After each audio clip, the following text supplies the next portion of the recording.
Today we will bring you a romantic love story, so let's get started.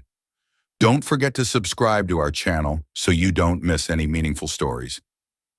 The Grand Aurora Hotel sparkles like a precious gem in the heart of the city, its crystal chandeliers hanging from the banquet hall ceiling, casting light like stars fallen to earth. The clink of wine glasses mingles with hearty laughter and the gentle strains of live jazz from the band. Sharp black tuxedos and glamorous evening gowns glide past one another, exchanging calculated handshakes and polite smiles. This is Blake Corporation's annual gala, where the elite, partners, and senior staff gather to celebrate a mighty business empire. Yet amid the opulent atmosphere, one corner buzzes with extra life, where a group of young friends is throwing a birthday party, adding vibrancy to the already lively scene. Grace Carson, 24, stands tucked into a corner of the hall, clutching a glass of orange juice as if it's her last lifeline. Freshly graduated with a business administration degree, she's struggling to find a job, scraping by on savings and part-time shifts at a small cafe.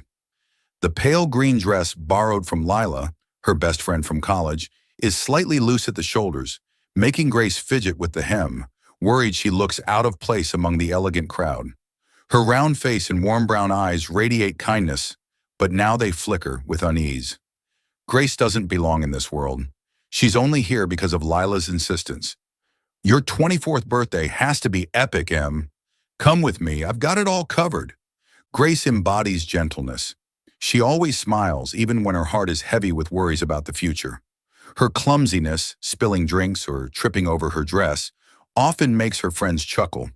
Deeply empathetic, she'll listen to Lila vent about relationships for hours. But she's also self-conscious, convinced she's not talented or beautiful enough to stand out. Tonight, she just wants to go home, curl up under a blanket with a romantic movie and a mug of hot tea. But Lila, with her bouncy curls and mischievous grin, has other plans. "Come on, Em, just one drink." Lila slides a shimmering cocktail toward Grace, her eyes twinkling with mischief. "It's your birthday, live a little." The friends around them cheer, raising their glasses, their laughter filling the air.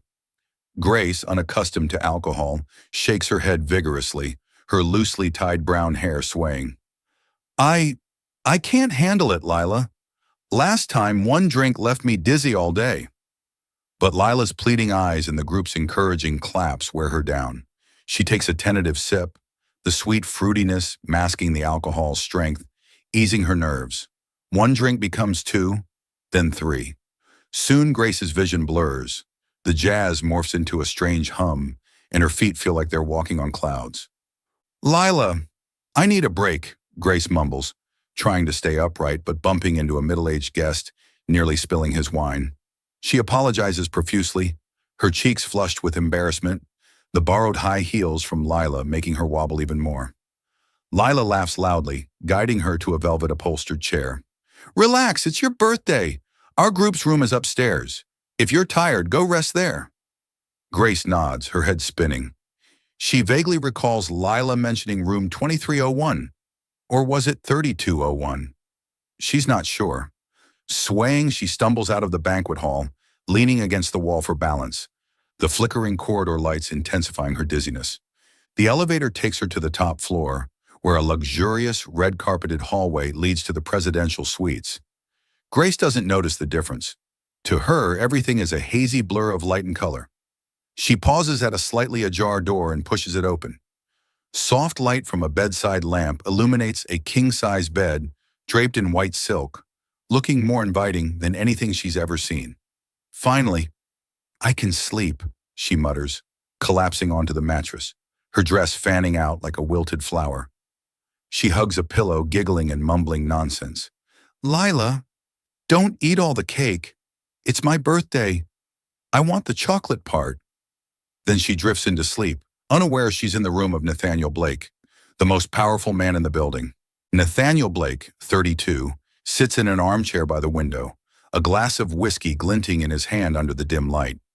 His black tuxedo is unbuttoned, tie loosened around his neck, yet he exudes a cold, sharp aura like a king on an invisible throne. As CEO of Blake Corporation, Nathaniel runs the business empire with an iron fist, his every decision capable of altering hundreds of lives. Tonight, he made a brief appearance at the gala to sign a multi-million-dollar deal with a Japanese partner, then retreated to his room to rest. He dislikes crowds, false smiles, and being disturbed. 5 years ago, Nathaniel wasn't so cold. He was a warm man with a radiant smile and an open heart. He had planned a perfect future with Vanessa, his fiancée, a lakeside home, world travels, and a small family. But days before their wedding, Vanessa left him for an older billionaire, shattering his heart and trust. That wound turned him into the Ice Emperor, a nickname whispered by employees. He locked away his emotions, leaving only his sharp business acumen, and no one dared approach him. The whiskey soothes the headaches from a long day of negotiations, but it doesn't ease the persistent loneliness. He stares out the window, his gaze empty, the twinkling city below feeling like a foreign world. A faint noise at the door startles him. Nathaniel stands, brows furrowed, his deep blue eyes flashing with irritation. He spots a stranger on his bed, her pale green dress splayed out, one high heel discarded on the carpet. "Who are you? Get out now," he says, his voice icy, cutting through the quiet room. But Grace, too drunk to hear, only mumbles more about cake and hugs the pillow tighter, a naive smile lingering on her lips. Nathaniel steps closer, intending to wake her, but pauses as the bedside lamp lights her face. Grace looks fragile, like a child, her brown hair mussed, cheeks flushed from alcohol, her lips moving as if telling a story only she knows. He sighs, his anger inexplicably fading. "What kind of trouble is this?" he mutters, rubbing his temple, a rare sense of confusion stirring. He tries calling the hotel staff, but it's too late at night, and he doesn't want a scene. Nathaniel watches Grace for a moment, his expression complex. Something about her innocence, her carelessness, stops him from being as harsh as usual. She murmurs in her sleep, "Boss, don't fire me. I'll do better." Nathaniel catches it, the corner of his mouth twitching into a rare smile he quickly hides. He pulls the silk blanket over her, his fingers brushing the edge carefully to avoid touching her. Then he grabs his jacket, stretches out on the sofa, and closes his eyes in a room that no longer feels as cold. Grace's steady breathing, like a strange melody, slips into his heart, though he's not ready to admit it. Sunlight slips through the curtains, casting faint golden streaks across the thick carpet of the presidential suite. Grace Carson blinks, her mind foggy as if stuffed with cotton. She mumbles, trying to piece together where she is. The faint scent of sandalwood mixed with the sharp tang of whiskey jolts her fully awake. This isn't Lila's room. She bolts upright, the silk blanket sliding to the floor, revealing her crumpled sequin dress from last night. Her heart pounds as her eyes scan the lavish room. An ebony desk, a black leather sofa, and a man. He's sitting in an armchair by the window, holding a coffee cup, his gaze as sharp as a blade. Grace freezes. What did she do last night? And who is this? "Oh my God, I'm so sorry," Grace stammers, clutching her head, scrambling to recall anything. I didn't know I was in the wrong room. I was drunk, my friend made me drink, and I didn't mean to." Her words tumble out in a high-pitched rush, her face burning red like a ripe tomato. The man says nothing, only raising an eyebrow, his eyes seeming to assess her every frantic move. "I'll leave now." Grace scrambles off the bed, nearly tripping over the carpet's edge. She grabs her high heels, her trembling hands snatching her purse. "Thank you for, not calling security. I'm really, really sorry." Not daring to look back, she bolts for the door, her heels clattering on the wooden floor. Nathaniel Blake sets his coffee cup down, the faintest smile tugging at his lips. This girl, interesting. He still vividly recalls last night, her collapsing onto his bed, muttering about the worst pineapple cocktail ever before passing out. He'd meant to call hotel staff, but her innocent eyes and carefree smile and sleep stopped him. Instead, he tucked a blanket over her and slept on the sofa, a decision he himself couldn't quite fathom. Nathaniel stands, smoothing his suit jacket. She'll likely never know who he is, and he has no intention of finding out more. His life is complicated enough. 3 days later, Grace stands before the gleaming glass tower of Blake Corporation, her worn flats scuffing together nervously. She's passed 3 rounds of interviews, and today is her first day as a secretary in the administrative department. It's her biggest opportunity since graduating. A stable job, good pay, and most importantly, a chance to prove herself. But she's still uneasy. That humiliating night at the hotel haunts her. If anyone finds out, she'll die of shame. It's fine, Grace, she reassures herself, taking a deep breath. It was just a mix-up. That guy's probably forgotten it. She pushes through the glass doors into the main lobby, where chandeliers sparkle like an artificial starry sky. Her supervisor, Anna, a middle-aged woman with a friendly smile, greets her. Hi, Grace. Today you'll meet the big boss. Mr. Blake wants to personally assign tasks to the new secretary. Grace nods, forcing a smile. The CEO? Probably a stern old man obsessed with meetings and paperwork. But when the boardroom door opens, Grace feels the floor drop out from under her. The man at the head of the table, with neatly combed dark hair and eyes sharp as knives, is the same man from the presidential suite, Nathaniel Blake, Chief Executive Officer of Blake Corporation. She wants to scream, but her throat is dry. This can't be real. Miss Carson, Nathaniel says, his voice low and calm, as if they've never met.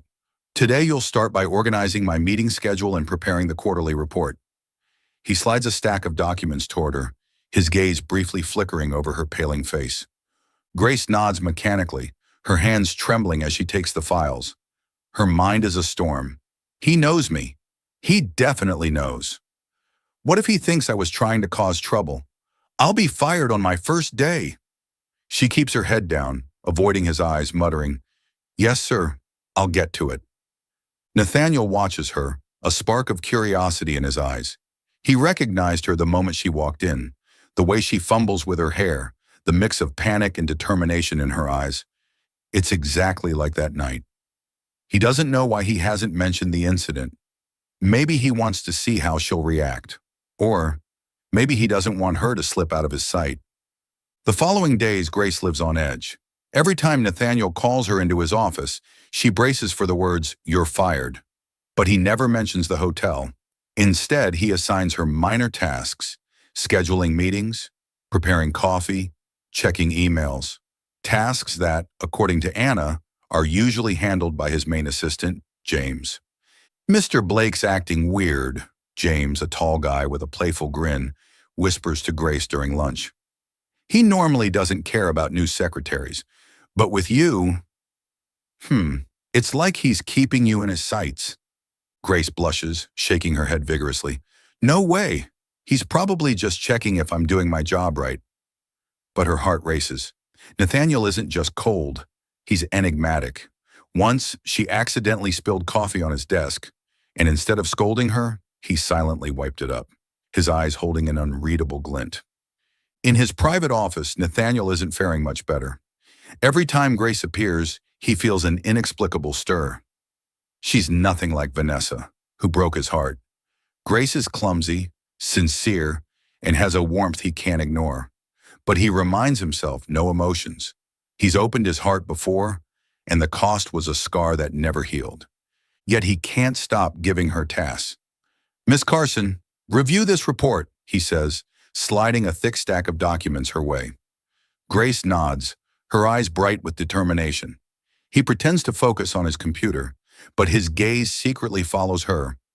The way she bites her lip when concentrating, the way she mutters self-reproach for a typo. One late afternoon, Grace stays behind to finish a report. The floor is empty except for her and Nathaniel. She knocks on his office door, holding the freshly printed documents. Sir, the report's done. Can I leave it here? Nathaniel looks up, his gaze softening slightly. You finished earlier than I expected. Good work. He stands, stepping closer to take the files. They're only a few feet apart, and Grace suddenly realizes he's taller than she thought, his cologne faintly reminiscent of that night. Thank you for not bringing up, the hotel thing, Grace blurts out, mustering all her courage, her face flaming. She bites her lip, regretting it instantly. Nathaniel pauses, his eyes sweeping over her. It's not worth mentioning, he says, his voice low but not cold. You're doing your job well, Carson. That's what matters. Grace nods, her heart pounding. As she turns to leave, she misses the faint smile on Nathaniel's lips, a rare one, like sunlight slipping through a curtain's gap. He doesn't know why he wants to keep her close, but for the first time in years, he feels his heart stir. Grace Carson steps into Blake Corporation's office each morning with renewed determination. Though she occasionally spills coffee or accidentally sends emails to the entire department, her sincerity always earns her colleagues' forgiveness. "That girl's got heart," Anna once told James, Nathaniel's assistant, after seeing Grace stay late to fix a misformatted report. What Grace doesn't know is that Nathaniel Blake's piercing eyes from his glass-walled office on the top floor often quietly follow her.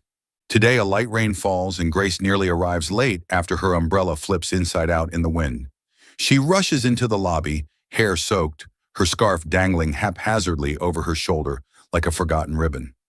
As she steps into the elevator, Nathaniel is already there, holding a stack of documents, his usual cold demeanor intact. Grace startles, quickly bowing. Good morning, Mr. Blake." Nathaniel glances at her, his gaze lingering on the crooked scarf. "You should tie it properly," he says, his voice low. Before Grace can react, he leans down, adjusting the scarf with swift, gentle precision. The warmth of his fingers brushing her neck makes Grace blush, her heart pounding. Thank you," she stammers, not daring to look up. The elevator doors open and Nathaniel strides out, leaving Grace frozen in place. She touches the scarf, wondering if she imagined it. Nathaniel Blake, the man the company calls the walking iceberg, just fixed her scarf. Lila would never believe this. In the days that follow, Grace settles into the rhythm of work. She learns to schedule meetings without overlaps, notes Nathaniel's strict preferences, like coffee at exactly 70 degrees Celsius, and even starts picking up on his subtle cues. Every morning, when she places his coffee on his desk and says, "Have a great day," Nathaniel never responds. But his eyes, even if only for a moment, linger on her smile, as if he's waiting for it. One late evening, Grace stays behind to finish a financial report. The floor is deserted, save for the light spilling from Nathaniel's office. She knocks, holding the documents. "Sir, the quarterly report is done." But as she steps inside, she freezes. Nathaniel is slumped in his chair, eyes closed, sweat beading on his forehead. An empty cold medicine bottle rolls on his desk. Are you okay?" Grace asks, stepping closer, concern overriding her nerves. Nathaniel opens his eyes, his gaze weary but still trying to maintain its usual frost. "It's nothing. Leave the documents and go home." Grace hesitates. She can tell he's hiding his illness. Her mother always said, "The stronger the man, the worse he is at taking care of himself." Without overthinking, she heads home, raids her fridge, and cooks a steaming pot of chicken soup. 2 hours later, she returns to the office, clutching a thermal container, ignoring the now heavier rain. Nathaniel frowns as she re-enters, her hair wet and coat dripping. "Miss Carson, I told you to go home." "You're sick," Grace says, her voice firm despite her racing heart. "I made chicken soup. My mom says it's great for colds." She sets the container on his desk, opening it to let the warm, savory aroma fill the air. Nathaniel stares at her, his expression wavering between irritation and surprise. "I don't need it," he says, but his tone lacks conviction. Grace doesn't back down, nudging the container closer. "Just one spoonful. Otherwise, I'll stand here all night." Nathaniel sighs, picking up the spoon as if coerced. But as the first sip touches his lips, he pauses. The warm, hearty flavor reminds him of rare days when his mother cooked before she passed away. He takes another spoonful, then another, his gaze softening. Grace smiles, relieved. "See? Not so hard." "Is this how you always are?" Nathaniel asks suddenly, his voice low. "Worrying about others even when they don't ask for it?" Grace blushes, scratching her head. "I just thought you needed something warm. You work too much." She doesn't realize her candid words have touched a small corner of Nathaniel's heart, a place he thought had long frozen over. While Grace carries on obliviously, Nathaniel grapples with an internal battle. He starts noticing small details about her, the way she chews her pen when focused, the way she hums softly when she thinks no one's listening, or how she always carries mints to share with colleagues. These things unsettle him. He doesn't want to be drawn in, doesn't want to open his heart, but every time Grace appears, he instinctively finds ways to keep her around longer. "Carson, double-check the contract with the Japanese partners," he says one Friday afternoon, though James had already reviewed it twice. Grace nods, unsuspecting, and stays late into the night. Nathaniel sits in his office, pretending to read, but his eyes keep drifting to the glass door, where Grace types diligently. He tells himself it's just curiosity. Deep down, he knows he's lying to himself. Lila, Grace's best friend, seizes every chance to tease her. One evening, as the two sit in their favorite cafe, Lila sips her latte and says, "I bet your boss isn't as cold as you think. Who pays that much attention to a newbie secretary?" "I smell romantic drama." Grace laughs, shaking her head. "You've watched too many rom-coms. Mr. Blake's just strict. Besides, I just want to do my job well and stay out of trouble." But Lila won't let it go. "Just wait. I bet you'll melt that iceberg." Meanwhile, James, Nathaniel's assistant, also notices odd signs. One day, when Nathaniel asks him to hand Grace a report instead of emailing it, James smirks. "Boss, if you want to talk to Miss Carson, just tell me to set up a meeting. No need for all this." Nathaniel glares. "What nonsense are you spouting? Get back to work." But James just chuckles, walking off, leaving Nathaniel with his tangled thoughts. He doesn't want to admit it, but Grace's presence is becoming an indispensable part of his day. One morning, when Grace enters the office with a radiant smile, Nathaniel feels his heart stir. She's wearing a cream sweater, her hair tied high, her eyes sparkling as she greets him. "Have a great day." Nathaniel nods, but this time he responds, his voice low. "You too, Carson." Grace is stunned, nearly dropping his coffee. Nathaniel Blake just answered her?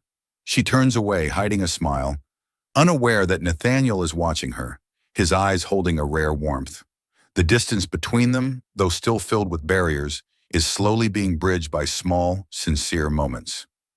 In the days that follow, Nathaniel continues accidentally assigning Grace more tasks, and she responds with diligence and smiles.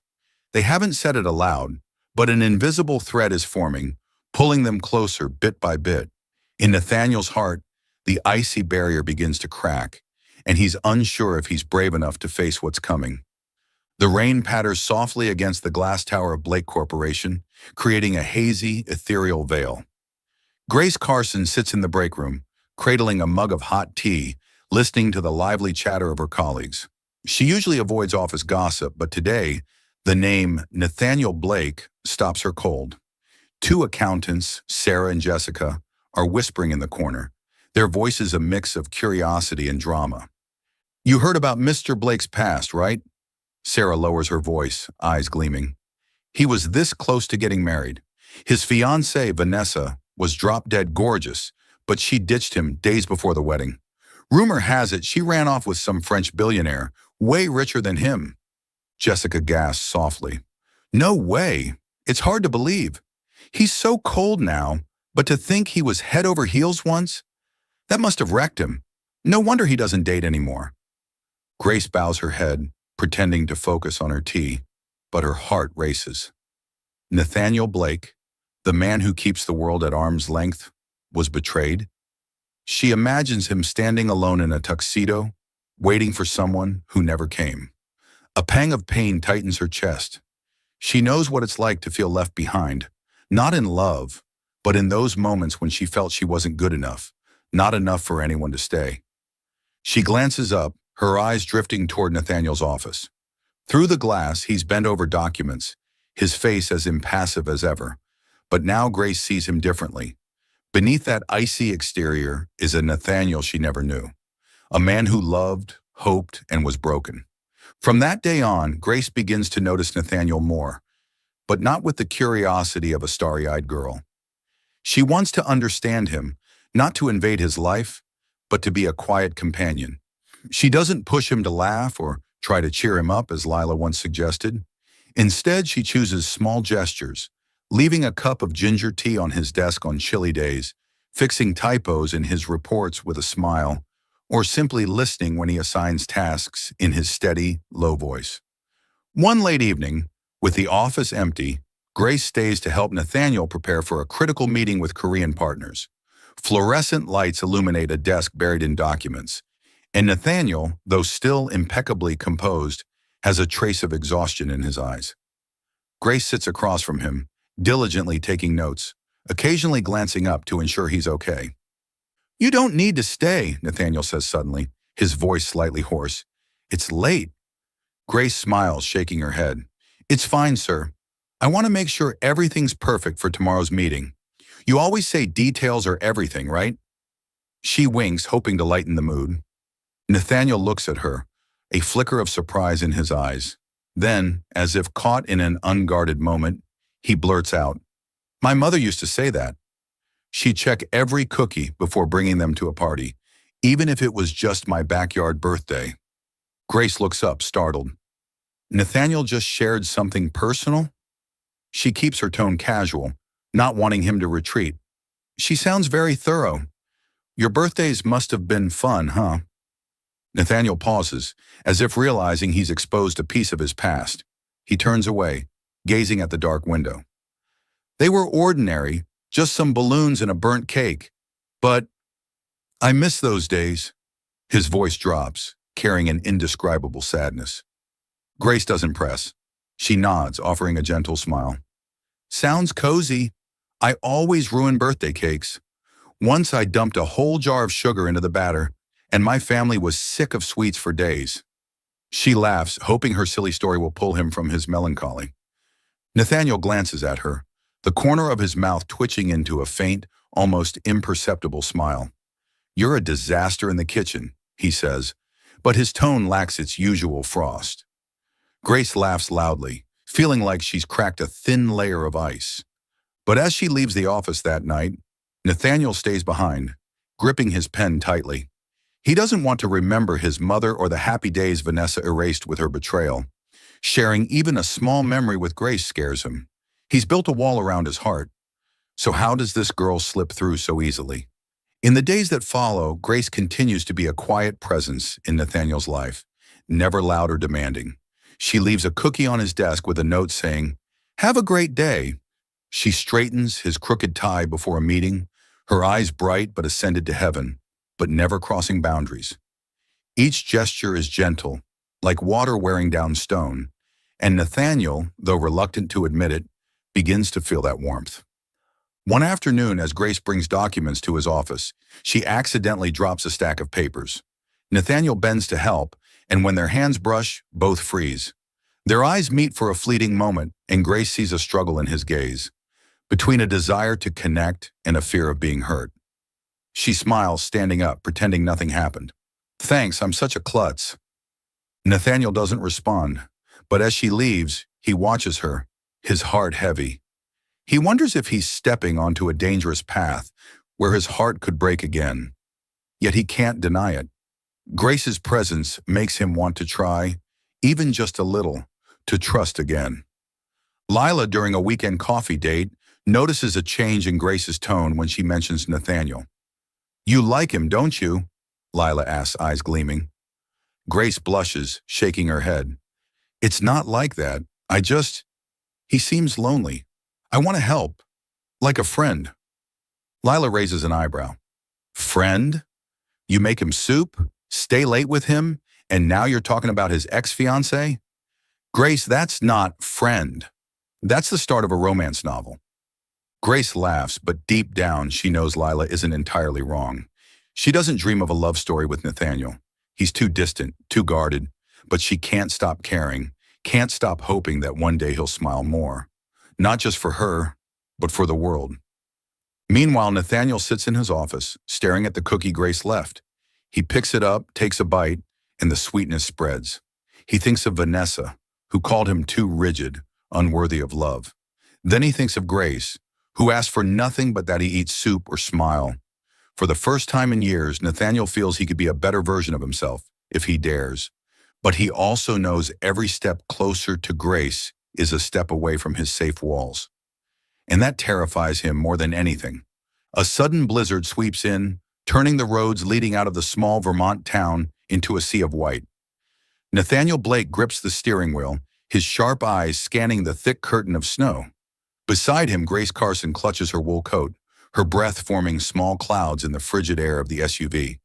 This business trip, meant to be a brief meeting with a local partner, has become an unforeseen challenge. "No flights tonight, that's certain," Nathaniel says, his low voice tinged with frustration. "And the highway's closed. We need to find somewhere to stay." Grace nods, hiding her anxiety. She's not used to situations like this, stranded in an unfamiliar town with the boss she both respects and feels flustered around. "I saw a sign for an inn a few miles back," she says softly. "Maybe they have rooms." Nathaniel glances at her, his gaze softening briefly. "Good. We'll stay the night and leave in the morning." He doesn't say it, but Grace's presence, though it unsettles him in an inexplicable way, also brings a strange sense of reassurance. The Maple Inn is a cozy wooden building with a crackling fireplace in the lobby and the faint scent of ginger cookies. The owner, an elderly woman named Martha, smiles apologetically when Nathaniel asks about rooms. "I'm afraid we only have one room left, what with this storm. A double bed, but spacious. Can you two share?" Grace's face flushes, her heart pounding. Nathaniel, his expression unchanged, nods. "Fine, we'll take it." He turns to Grace, his tone calm. "You okay with that, Carson?" "Yes, fine," Grace replies, though her mind is a whirlwind. Share a room with Nathaniel Blake? The thought is both thrilling and terrifying, but she has no choice, and a small part of her, the part she tries to ignore, feels her pulse quicken.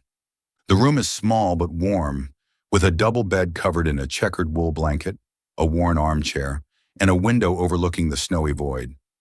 Nathaniel shrugs off his coat, hanging it neatly, then turns to Grace. "You take the bed, I'll sleep in the chair." Grace shakes her head, her hair spilling over her shoulders as her clip loosens. "No way, you're the boss. I'll take the chair. Besides, it's too small. You'll hurt your back." She smiles, trying to ease the tension. Nathaniel frowns, about to argue, but then sighs.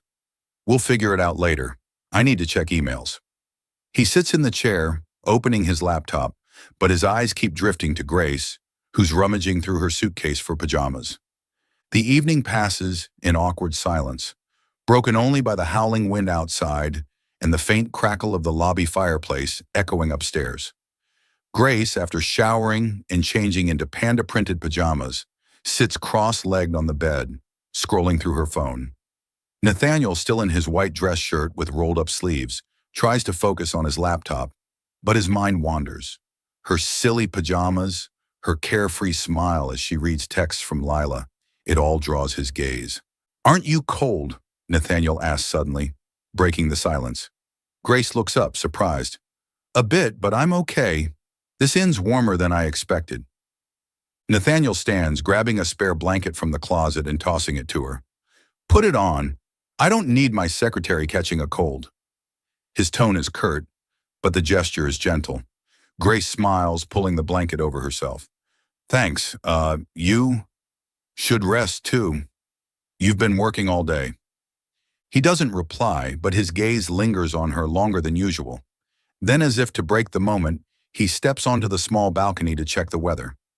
In his haste to close the door, he jams his hand in the frame, pain shooting through his left wrist. "Damn it," he mutters, clutching it. Grace jumps up instantly. "What's wrong? Let me see." She rushes over, grabbing his hand, her eyes filled with worry. Nathaniel starts to pull away, but the sincerity in her voice stops him. "It's just a sprain," he says stiffly. "I'll bandage it," Grace insists, digging through her purse for the medical tape she always carries due to her clumsiness. She sits beside him on the chair, carefully wrapping his wrist. Their heads are close enough for Nathaniel to catch the lavender scent of her shampoo. He stays silent, letting her tend to him, though the pain is minor. "Done," Grace says, looking up, and realizes they're so close she can trace the sharp lines of his face. Their eyes meet, and time seems to freeze. Nathaniel, as if pulled by an invisible force, leans closer. "You're always like this, aren't you?" he whispers, "worrying about people, even when they don't deserve it." Grace blushes but doesn't pull back. "You deserve it," she says, her voice soft but firm. Everyone deserves to be cared for. Her simple, heartfelt words shatter the last wall in Nathaniel's heart.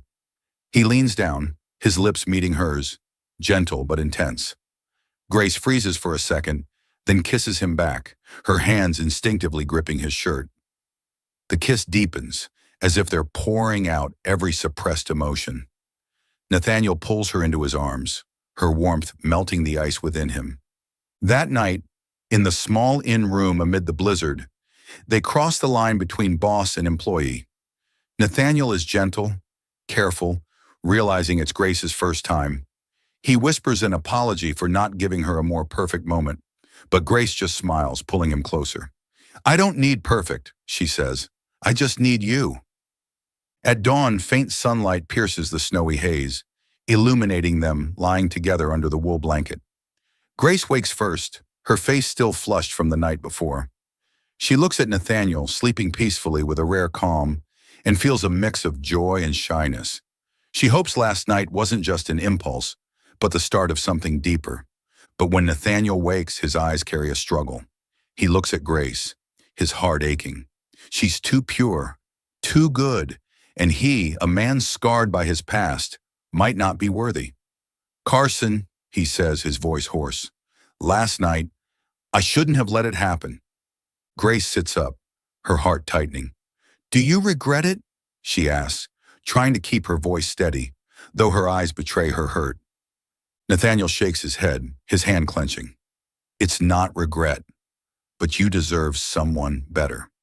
Someone not haunted by their past." He looks away, unable to meet her gaze.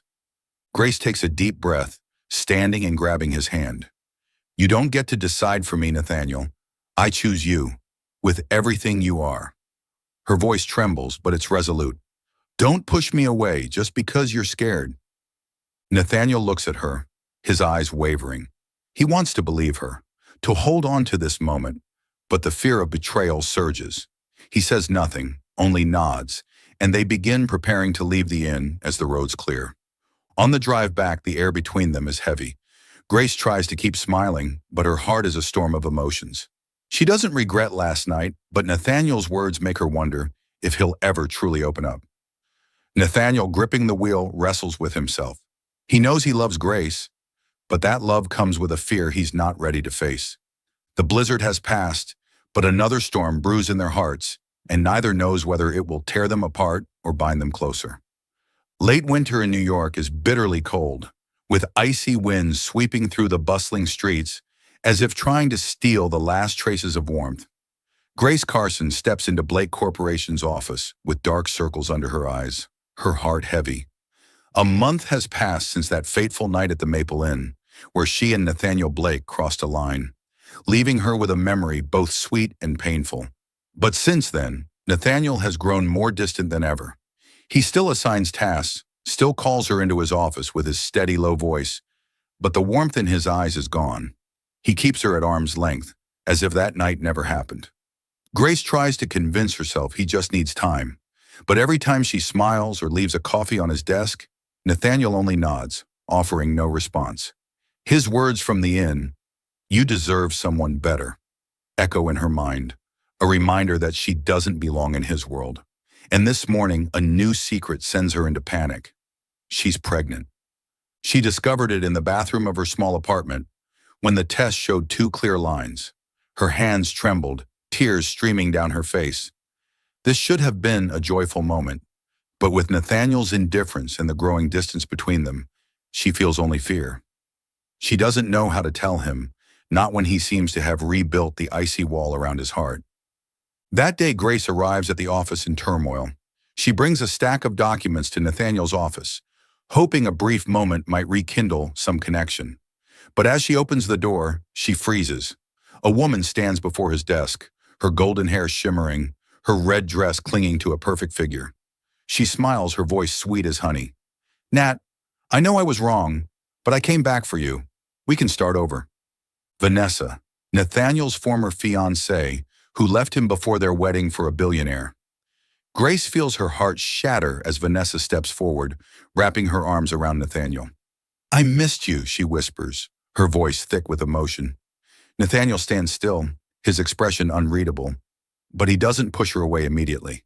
That moment for Grace stretches into an eternity.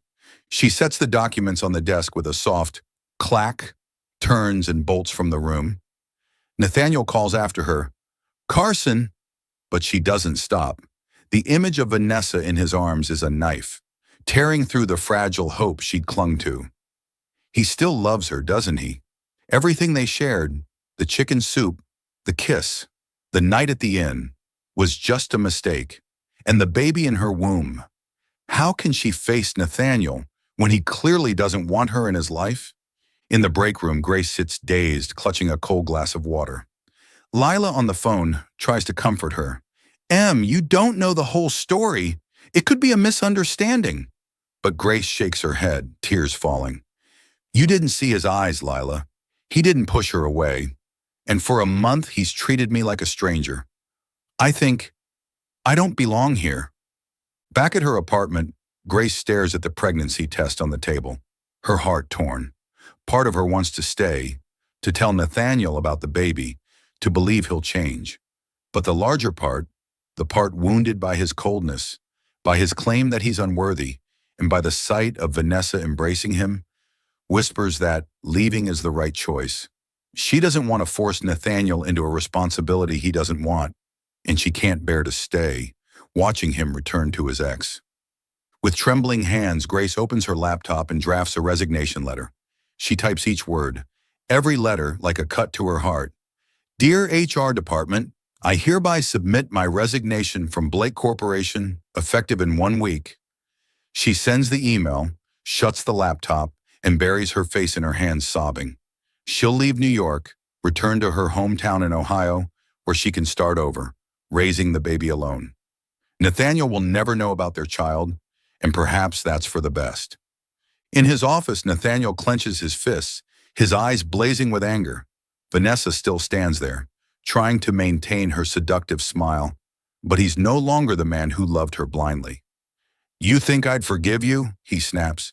"You left me for money, Vanessa, and now you're back for what? Because that guy's no longer useful?" Vanessa pales but tries to speak. "Nat, I realized I love you. We can... Get out."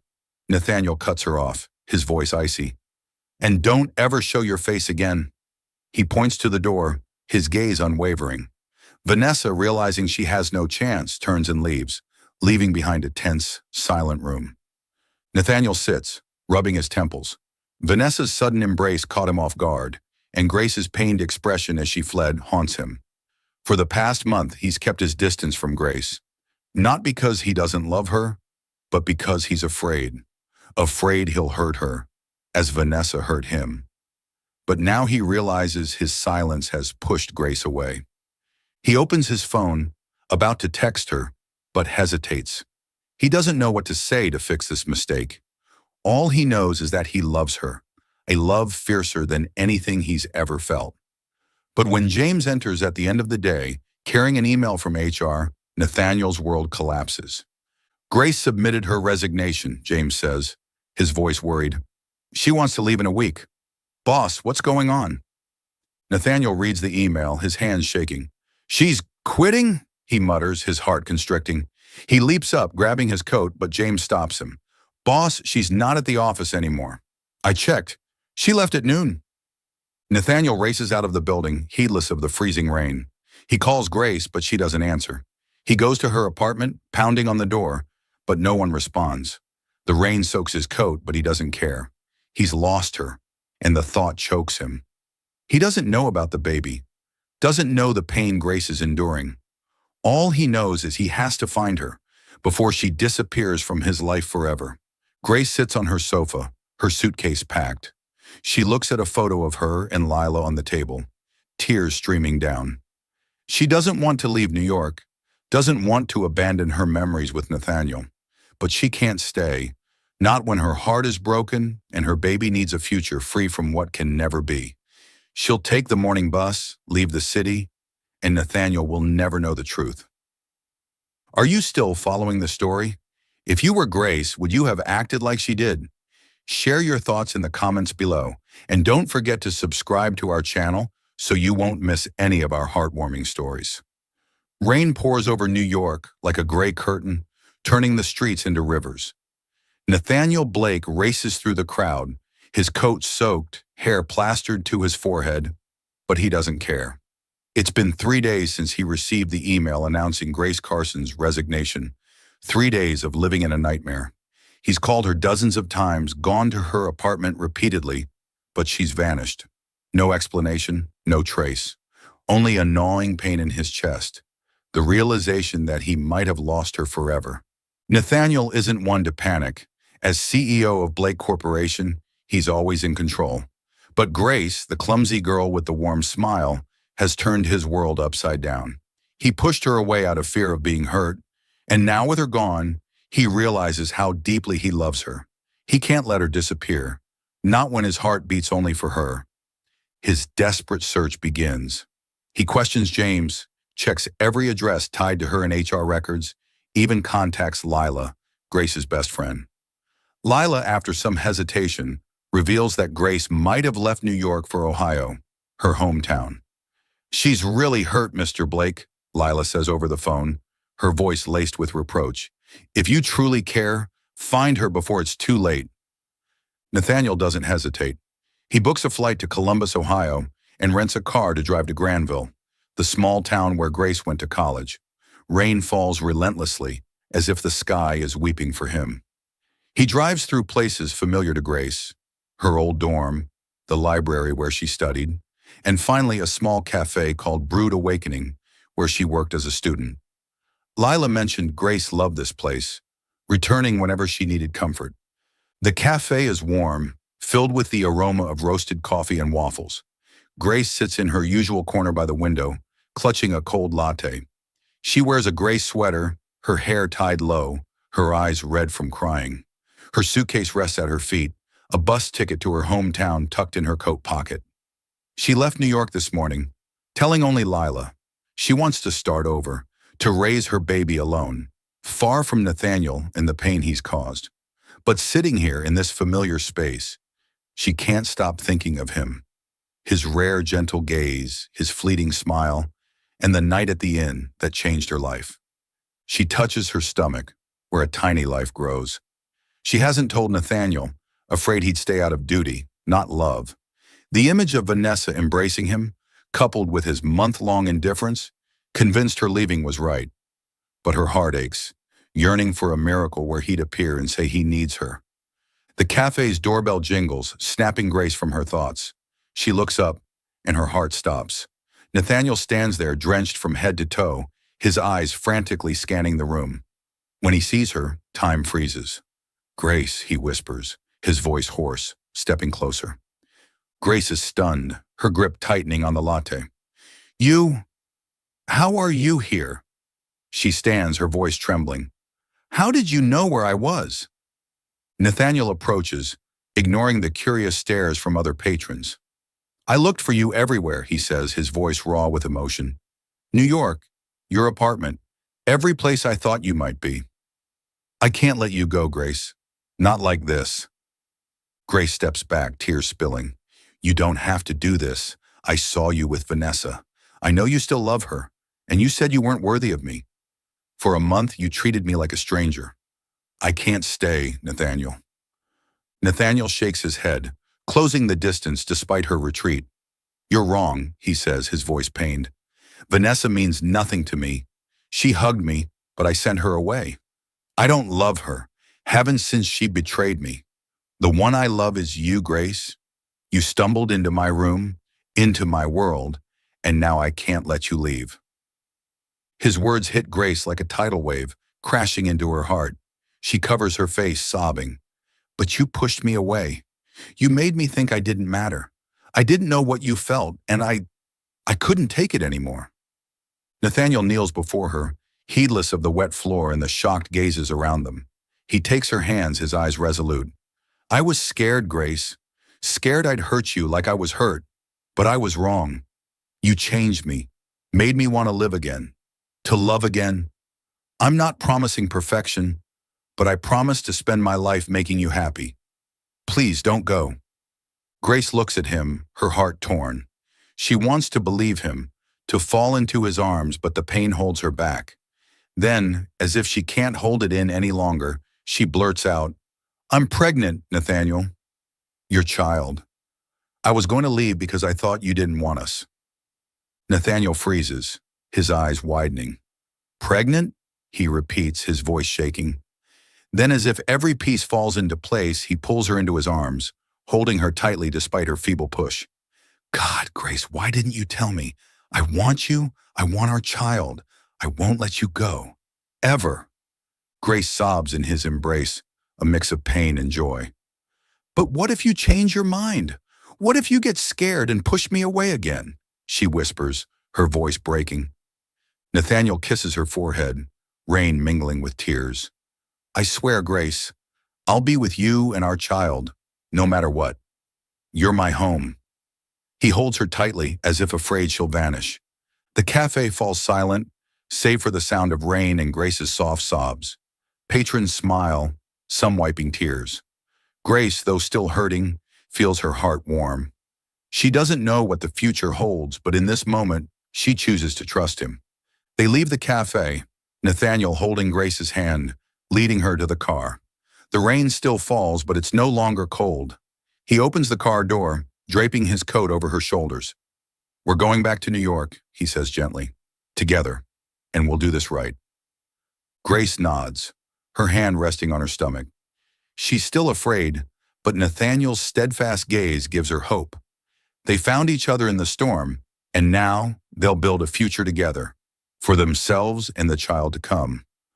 The rain has stopped in Granville, Ohio, leaving a clear sky dotted with twinkling stars.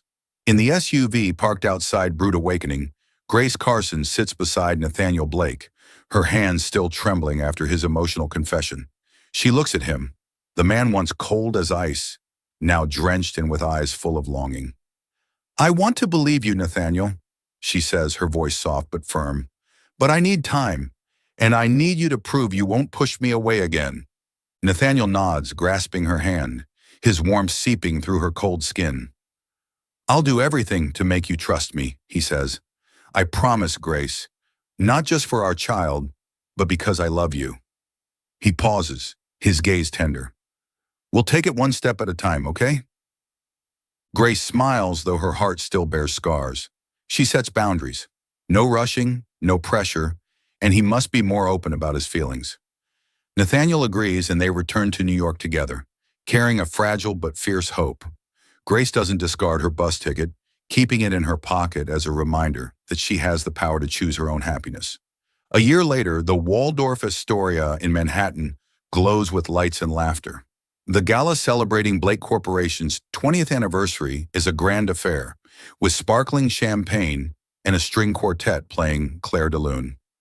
Grace, now Nathaniel's executive assistant, stands confidently among the crowd in an emerald evening gown. She's transformed, no longer the clumsy girl who spilled coffee, but a strong woman who knows her worth. Nathaniel, in a black tuxedo, can't take his eyes off her, his gaze filled with pride and love.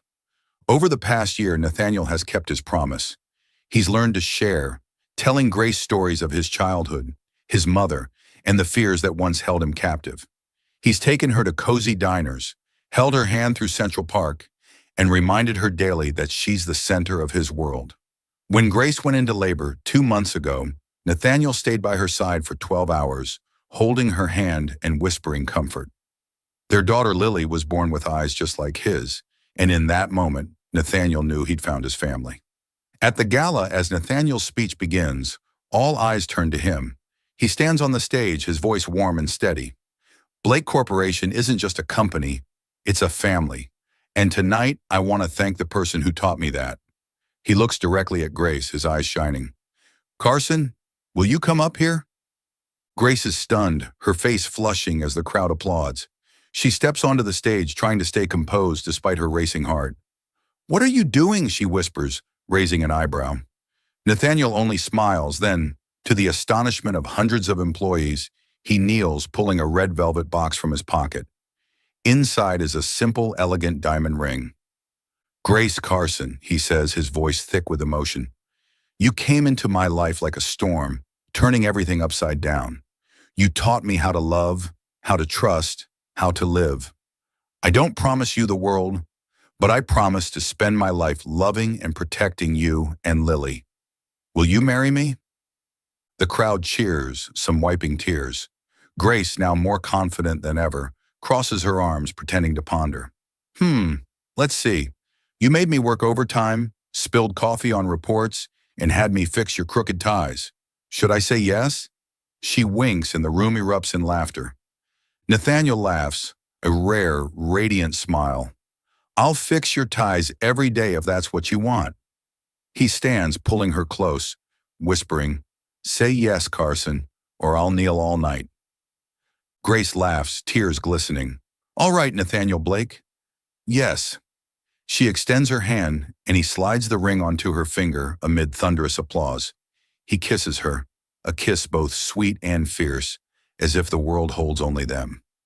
Grace wraps her arms around him, feeling his familiar warmth, knowing she's found where she belongs. One spring morning, sunlight filters through the windows of Nathaniel's Upper East Side penthouse. Grace sits in an armchair, rocking Lily in her lap, softly singing a lullaby. The baby, with Nathaniel's dark hair and Grace's smile, babbles, melting her heart. Nathaniel enters from the kitchen, holding 2 coffee mugs, smiling at the 2 most important people in his life. You sing better than I thought, he teases, sitting beside her.